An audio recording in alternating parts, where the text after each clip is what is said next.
Hello, welcome to Karen Speaks.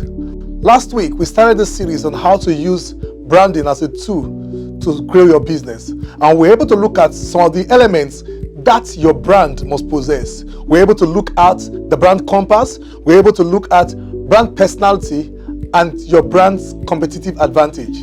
Now, before we go into looking at what we have for today, which is strategic brand positioning that drives your business success or your business growth, let me quickly take you through some other elements that your brand must have. One, the brand promise. Now, your brand promise is the pledge that you make to those persons you serve.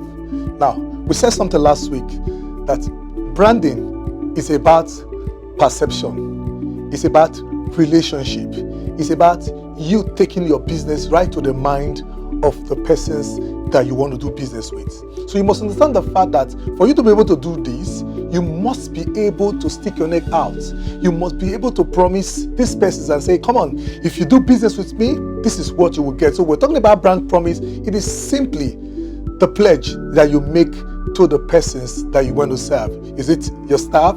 Is it the customers that want to buy your goods? Is it those that want to make use of your services? Brand promise is simply that pledge you make to them. Now let's use Volvo, for example. Volvo, a brand that is well known, maybe not in this modern day because we hardly see a lot of persons hardly use Volvo as it were. Now, those days, Volvo, their brand promise is safety.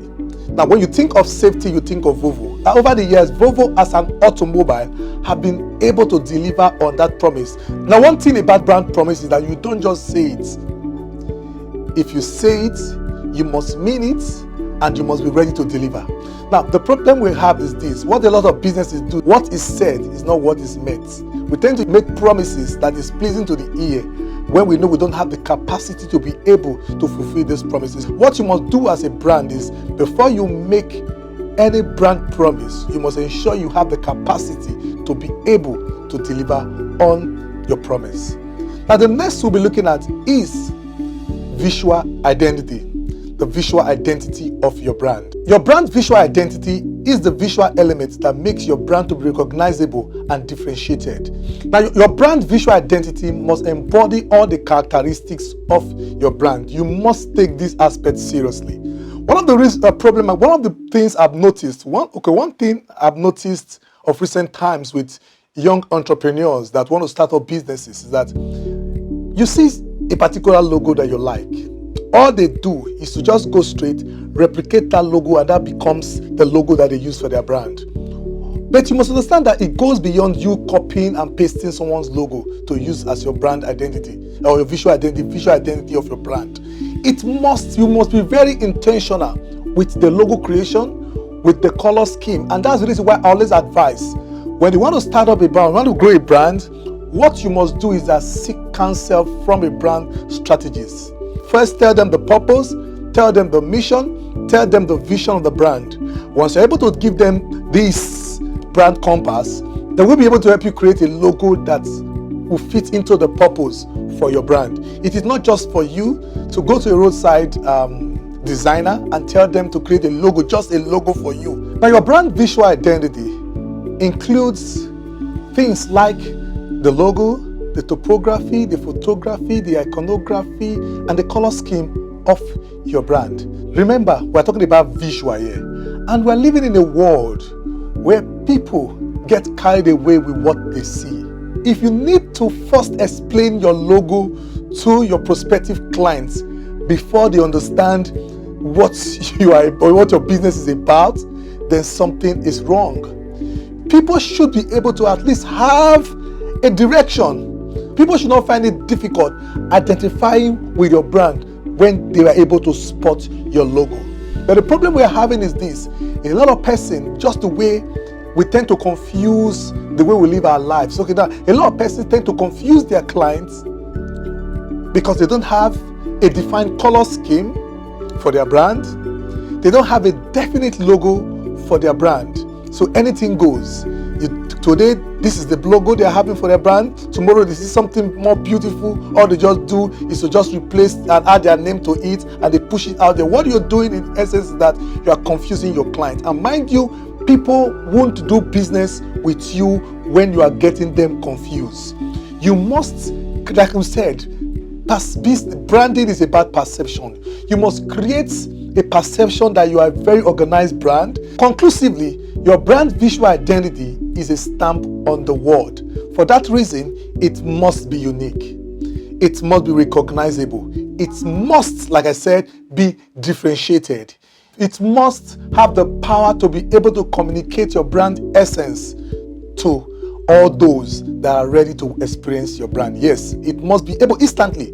Once they come in contact with your brand's visual identity, they should be able to connect it with your brand. That is what brand visual identity is. So the next we're looking at is your brand's verbal identity. Now, the brand's verbal identity. Now, what is a brand's verbal identity? Now, your brand's verbal identity is the integrated system of words and messaging that differentiates your brand and make it recognizable to audiences. It includes things like your tagline, your brand voice, your story, and your copywriting. Now, your brand's name and tagline, they are the most recognizable face to the world, and therefore you need to be intentional about it. For example, there's a particular brand that you admire. It's not enough reason for you to begin to copy their tagline. You must use taglines that is what unique to your brand, because the name of your brand and the tagline of your brand is the first face, is the first thing your audience will first interact with. Yes, the first thing that your audience will first interact with. You must be intentional. You must be very strategic with this, the name you are giving to your brand and the tagline for your brand. Now let's go straight to the business of the day. How to create strong brand positioning that drives business success. Now, many of you will be wondering why I have these two great products. I know I'm quite sure that a lot of you will be familiar with this product. I have with me here a bottle of Coca-Cola and a bottle of Pepsi. Now, you see, both of them, they all have logos. Yes, they all have logo. They have unique colors. Now, for this, red is prominent. For this, the blue is what? Prominent. That's what we are talking about, brand elements. Now let's look at this product. Okay, they are both carbonated drink and they have same flavor, the cola flavor. Now, if for example, I put these two drink in a glass without differentiating any of them and ask you to taste, you might not be able to differentiate the two of them. Now, if I put these two drink down and I ask you to come pick one, which among these two do you prefer? Now, I'm asking you that question, and you that's listening to me, I'm asking you that question. Coca-Cola and Pepsi, which do you prefer? You discover that majority will prefer Coca-Cola. Now, the question is this: what is the reason for your preference? Why would you choose Coca-Cola over Pepsi? I'm not trying to demarket Pepsi, but I'm talking about preferences here.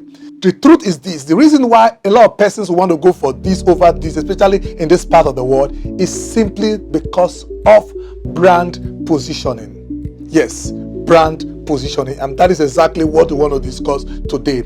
How to position your brand in the minds of your customers, so that when it is time for them to take that big decision, remember, you are not in business. You are not in business. I repeat, you are not in business not until your customers, they are ready to take that big decision. What is that big decision? The decision that will lead to exchange, where you exchange your product for funds, or you exchange your service for fun. That is simply business. That is the simple definition of business. Where your brand lives in their mind is critically important, and that is the job of brand positioning. Remember, we said something, your brand lives in the mind of your customer. So talking about brand positioning, we're talking about the process of situating your brand in the mind of your customers. Yes, situating your brand in the mind of all those that experience your brand. It can be your employees, it can be your customers, it can be your investors. So what you need to do as a business owner is look for a way to strategically position your brand in the mind of your customer. In positioning your brand, you define the unique place it occupies in their mind. Yes, unique. I use the word unique. Unique, yes. The reason why I said the unique place is because we are living in a world where every day your customers, they have options to choose from. But the question is this: if they want to make these choices, what is the first brand that comes to their mind? That is why you need to be very strategic. Yes, you need to be very strategic to position your brand right there in a very unique place in their mind. Now, the big question: why is brand positioning important? Yes, why is it important? Why should business owner be strategic in positioning their brand in the minds of their clients? Yes, the mind of their customers. One of the things brand positioning does is that it helps to shape your customers' preferences. detect their buying behavior, and also serve as a basis for brand loyalty. Yes, we're going to come to that. We're going to have a series where we will take our time to really explain what brand loyalty really means. Why some persons, you see them, they will stick with a particular brand no matter what. They will stick with it. We're going to take a whole series to discuss brand loyalty. Now, effective brand positioning enables you to create positive brand associations. One of the positive side of it is that it enables your customer to see your brand as favorable, as different from every other brand, and as a credible brand. Now, the next is that it enables you to meaningfully differentiate your brand. How do you position your brand?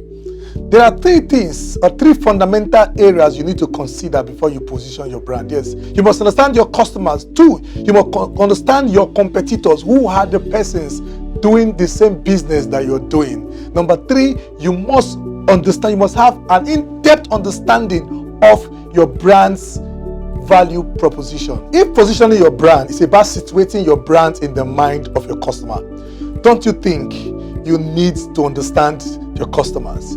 As a guy, before you approach a girl that you want to ask out, what you need to do is first you must understand this girl. Because if you don't have an understanding of who this girl is, you might be turned down. And you know what it means for us as guys sometimes. When you approach a lady and the lady is not listening to you, it's very discouraging. That's how it is in business. Once you are preparing a brand, you come up with something that you feel people will need, but you don't understand the psychology of the customers, of the persons that need this product, you will have it very difficult in communicating effectively with them. And that's the reason why, as a business owner, you need to understand your customer, understand them very well. You need to take our time to understand who are the customers that I want to offer this product to. Who are the customers that will be willing to patronize me as far as this service is concerned. Now, you need to know things like, who are your most valuable customers? What are their goals and motivation? What are their needs and their challenges? Yes, these are things you need to consider. When you're able to give answers to this, you are ready. You are almost ready. The only way to get answers to these questions is through customers research. You must research your customers. You must be able to know, take out time to know who are your most valuable customers. You cannot create a product that will serve everybody. You cannot create a service that will serve everybody. Remember, I'm very intentional. Look at what I said. Who are your most valuable? You underline that word. Who are your most valuable customer? What are their goals and motivation? What are their needs and challenges? Once you're able to give answers to this using customer research, then you are sure on the right path to positioning your brand in the mind of your customers. Now, before we discuss the next one, speaking to an entrepreneur one time, we're discussing about a brand, a product that he wants to launch in the market. I asked him a simple question. I said, who are your competitors? You know what he told me? He said, I don't have competitors. I said, really? You mean somebody is not presently doing what you're doing? He said, yeah, there might be some persons doing what I'm doing. He said, but I'm not here to compete. I said, then what are you doing? You are not in business to compete. Then what are you doing? Come on. Whether you like it or not, as a business owner, you are in business to compete. You are here to compete for customers. You are here to compete with people. Whether you are conscious of it or not, you must be ready. You must identify. You must know. You must identify the fact that there are competitors. There are some persons that are doing the same thing that you are doing. What you need to do is to look for a way to influence customers to patronize you instead of patronizing your competitors. Now, what you need to do is this. The next point is understand your competition. And to be able to do this, what you must do is that you ask yourself this question: who are your top competitors? Who are my top competitors in what I'm doing in my local environment? Who are my top competitors? Number 2, how are they positioned? Yes, how are they positioned? Because the reason why they are your competitors is because they are strategically positioned. So you must ask yourself this question: how are they positioned? Don't live in false belief. Don't live in self-denial and say, come on, I think I'm doing it my way. I'm doing it my way. Yes, doing your way is good. Yeah, it speaks of being unique. But you must identify the fact that there are some persons that is doing this thing right. And that's the reason why they have been in business before you and they are still in business. So you must be able to identify these guys. Who are these guys that are the major player in my environment, doing the same thing that I'm doing? How are they positioned? So once you're able to answer the question, the next thing you do is, how do they differentiate themselves from the competition? Yes. What makes them stand out? You must be able to identify that what makes my competitors to stand out. You must do this. These are things that you must do unless you are not ready to do business. Yes, if you are ready to do business, these are questions you need to ask and you must be ready to provide answers. Nobody's going to provide the answers for you. You must be ready to provide answers. One, you must ask, who are the top competitors? The next is, how are they positions? Next you ask, what differentiate them from other competitors? As you're able to give answers to this question, you are sure on the right path to positioning your brand in the minds of. Now, the final component of your brand positioning is understanding the unique value proposition of your brand. Yes, understanding the unique value proposition of your brand. How do customers value your brand? Now, I ask a simple question. When I meet somebody, I want to ask somebody that want to give guidance on how to set up a brand. I ask them, come on, what is your brand? Is it a luxury brand? Is it a budget brand or a low budget brand? Because that is how brands are positioned in the minds of your customers. So you must be able to answer this question, that what do customers value most about your brand? What do they value most about my brand? Talking about value proposition here. What do they value most about my brand? Yes, we have a lot of brands doing the same thing that I'm doing, but what is it about my brand that they value most? Because listen, if you don't identify this, that is what will keep you in business. If you are not able to identify it and uphold it, you might be on your way out of business. Next is, how do your customers see you as different from your competition? Then lastly, what is your competitive advantage? Mind you, like I said, it's a competition. Yes, I mean it's a competition. Forget that guy that told me he doesn't have a competition. That's not true. It is a competition. You must ask yourself, what is my competitive advantage? What is that? What am I doing? What am I here to do differently? And that's the reason why you must, before you launch a product into the market, you must first study what the guys in the industry are presently doing and how they are doing it. Then you will now see that and be able to say, okay, this is how I'm coming to the market with this same product. How should I do it differently so that I will be able, because take it or leave it. I've discovered one thing over time, that when a business becomes so big, they become too big to serve some persons. And these are the set of persons that we call the dissatisfied customers. So you ask yourself this question: are you coming into the market to serve those dissatisfied customers? Because they are there. In any industry, they are there, waiting for somebody that will come and answer them, waiting for somebody that will come and provide or create services that will fit into their needs. So you ask yourself, am I coming to the market to be able to handle, to satisfy the dissatisfied customers? Let me use the next few minutes to give you an example of his brand that has been well positioned in the minds of customers over time. And the reason why I'm using this brand, I'm not trying to promote this brand. I'm actually using this brand because it is a brand that is very common to a lot of us. I'm talking about the Apple brand. Come on. The Apple brand. A very common brand. Now, the Apple brand is consistently among the world's strongest brands. Very strong in terms of the messaging, beautiful designs. Now, I don't want to mention their competitors, but you all know how the Apple brand is. From time to time, you see Apple keep coming up with various versions. Now, what Apple brand has done over the years is that they have been able to transfer the quality of their products to their customer. They've been able to create this perception in the minds of the customer that anybody that uses the Apple products, is it the Mac, is it the phone, is it the AirPod, anybody that uses Apple products see themselves as users of premium products. They see themselves in the category of the big boys and the big girls. And that's the reason why from time to time you see Apple keep releasing various versions. Within the pace of 3 months, 6 months, you see a lot of persons discarding their old ones, trying to get the new one because they need to belong. So over time, they have been able to position their brand to make their customer believe that if you are using the Apple phone, if you are using the Apple products, you are in the category of the big boys. So what they have started in doing is that they have positioned themselves as a luxury brand. Now I ask you a question before I round up the series today. When your customer think of your brand, what comes to their mind?